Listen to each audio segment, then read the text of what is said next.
Delhi liquor scam లో మరొక సంచలనం చోటు చేసుకుంది. బీఆర్ఎస్ ఎమ్మెల్సీ కవితను అరెస్ట్ చేసింది ఈడీ. ఢిల్లీ నుంచి వచ్చినటువంటి ఒక ప్రత్యేక టీం దాదాపు 5 గంటలుగా హైదరాబాద్ లోని నివాసంలో సోదాలు నిర్వహించడం జరిగింది. అనంతరం కవితను అరెస్ట్ చేసింది. ఆమెను మరి కాసేపట్లోనే ఢిల్లీకి తీసుకెళ్లబోతోంది. మరోవైపు కవిత నివాసం దగ్గర నెలకొన్నటువంటి ఉద్రిక్త పరిస్థితులు మనం చూస్తున్నాం. కవిత నివాసానికి కొద్దిసేపటి క్రితం కేటీఆర్ అలాగే హరీష్ రావు కూడా చేరుకున్నారు. ప్రస్తుతం అక్కడ గేట్ ఓపెన్ చేయాలంటూ కూడా ఈడీ అధికారులను వారు విజ్ఞప్తి చేస్తూ ఉన్నటువంటి దృశ్యాలు మనం చూస్తున్నాం. ఇప్పటికే బీఆర్ఎస్ శ్రేణులు అక్కడికి భారీగా చేరుకున్నారు. ప్రధాని మోడీ బీజేపీకి వ్యతిరేకంగా అక్కడ నినాదాలు చేస్తున్నారు. ఇక ఇదే విషయానికి సంబంధించి మరింత అప్డేట్ మా ప్రతినిధి రమేష్ వైట్ల అందిస్తారు. రమేష్ వైట్ల, అయితే కవిత ఇంట్లో దాదాపు 5 గంటల పాటు అధికారులు సోదాలు నిర్వహించడం జరిగింది. ఢిల్లీ లిక్కర్ స్కామ్ సంబంధించి సోదాలను పూర్తి చేశారు.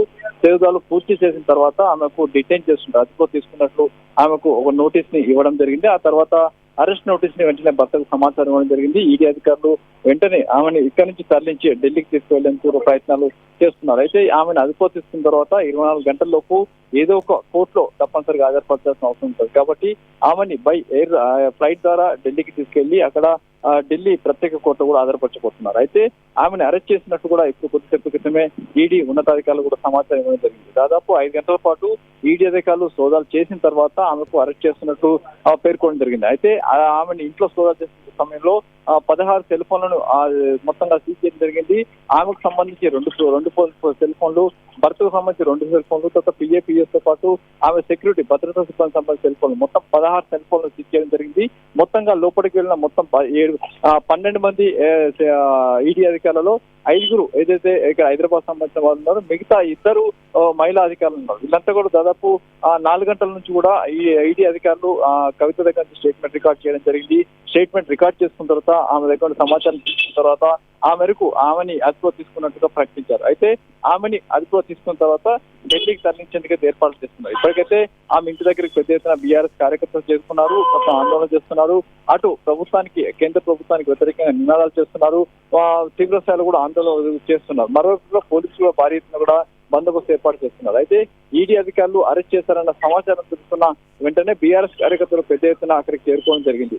అయితే ఢిల్లీ లిక్కర్ స్కామ్ చూసినట్లయితే ఇప్పటికే ఈ కేసులో ఈడీ కేసు సంబంధించిన మొత్తం 5 అప్పులుగా మారిపోవడం జరిగింది. అందులో రామచంద్ర పుల్లె కావచ్చు, గోరెట్ల బుచ్చయ్య చౌదరి కావచ్చు, గోరెట్ల బుచ్చిబాబు కావచ్చు, తర్వాత రామచంద్ర పిల్లై, బుచ్చిబాబు, తర్వాత మాగంటి శ్రీనివాస్ రెడ్డి, మాగంటి బాబు, మొత్తం 5 అప్పులుగా మారిపోవడం జరిగింది. 5 మారిపోయిన సమయంలో కూడా ప్రతి అప్రూవర్ కూడా ఒకటే విషయం చెప్పాడు. ఈ సౌత్ లాబీ పేరుతోటి కవితనే మొత్తం లిక్కర్ స్కామ్ సంబంధించి సూత్రధారిగా ఉన్నారు, ఆమెనే పాత్రధారిగా ఉన్నారు, ఆమెకే పెద్ద ఎత్తున ముడుపులు అందాయి.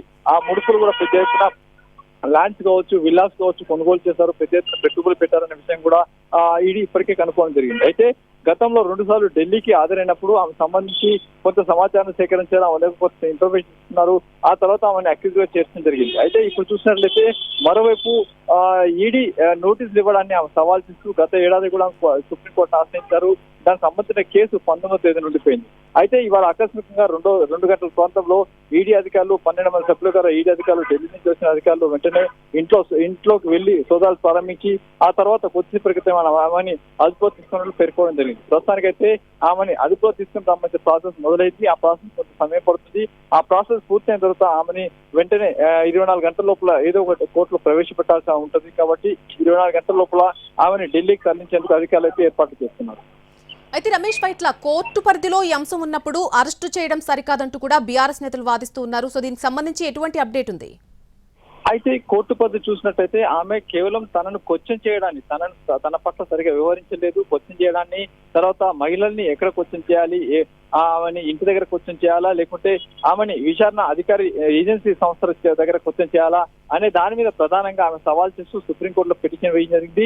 దీంతో పాటు నల్లి చిదంబరం వేసిన పిటిషన్, 2 పిటిషన్ కలిసి సుప్రీంకోర్టు విచారణ జరిగింది. ఆ విచారణ చేసి ఈ కేసు 19వ తేదీకి వాయిదా వేసింది. 19వ తేదీన ఆ కేసు విచారణకు రాబోతుంది. అయితే ఆ సందర్భంలో ఎలాంటి సీరియస్ యాక్షన్ తీసుకోవద్దని చెప్పి కూడా అప్పటికి సుప్రీంకోర్టు ఒక మారు కూడా చెప్పడం జరిగింది. అయితే దీనికి సంబంధించి అటు ఈడీ నుంచి ఎలాంటి అష్యూరెన్స్ ఇవ్వకపోయినప్పటికీ, అష్యూరెన్స్ ఇవ్వలేదు. ఈ నేపథ్యంలోనే కోర్టు పరిధిలో ఉన్నప్పటికీ ఆమెను అరెస్టు చేయొద్దని చెప్పి ఇప్పటికీ సుప్రీంకోర్టు చెప్పలేదు. కాబట్టి విచారణాధికారులు తన విచక్షణ అధికారులను తమ అధికారాలను ఉపయోగించి ఈ మేరకు ఆమెని అదుపులో తీసుకోవడం జరిగింది. అదుపులో తీసుకున్న కవితను ఎటు ఢిల్లీకి తరలించేందుకు అధికారులు ప్రయత్నాలు చేస్తున్నారు. Right Ramesh Vaitla, thanks for the update. ఇప్పటికే సౌత్ గ్రూప్ లో కీలక నిందితులందరినీ కూడా ఈడీ అరెస్ట్ చేయడం జరిగింది. వాళ్ళంతా కూడా అప్రూవర్లు గా మారిపోయారు. కవిత మినహా సౌత్ గ్రూప్ లోని నిందితులు అప్రూవల్ గా మారడం జరిగింది. కవిత ఢిల్లీ పిఏ అశోక్ కౌశిక్ సైతం ఇటీవల అప్రూవర్ గా మారి జడ్జి ముందు సంచలన విషయాలు చెప్పాడు. లిక్కర్ వ్యవహారంలో పలువురికి ముడుపులు అందించినట్టుగా కూడా అతడు అంగీకరించాడు. దీంతో అశోక్, కవితను నిందితులుగా చేర్చి విచారించేందుకు సిద్ధమైన సిబిఐ ఫిబ్రవరి 26న విచారణకు రావాలని గత నెల నోటీసులు ఇచ్చింది. అయితే తన పిటిషన్ సుప్రీంకోర్టులో పెండింగ్ లో ఉన్నందున సిబిఐ విచారణకు దూరంగా ఉన్నారు కవిత. ఈ రోజు దాదాపు మధ్యాహ్నం నుంచి కూడా 5-6 గంటల పాటు ఈడీ అలాగే ఐటీ ఏకకాలంలో సోదాలు చేపట్టడం జరిగింది. 12 మందితో కూడినటువంటి అధికారుల బృందం ఈ సోదాలు చేపట్టింది. కేవలం 5 అధికారులు మాత్రమే నివాసం లోపల తనిఖీలు చేపట్టారు. మిగిలిన 7 అధికారులు కూడా నివాసం బయటే ఉన్నట్టుగా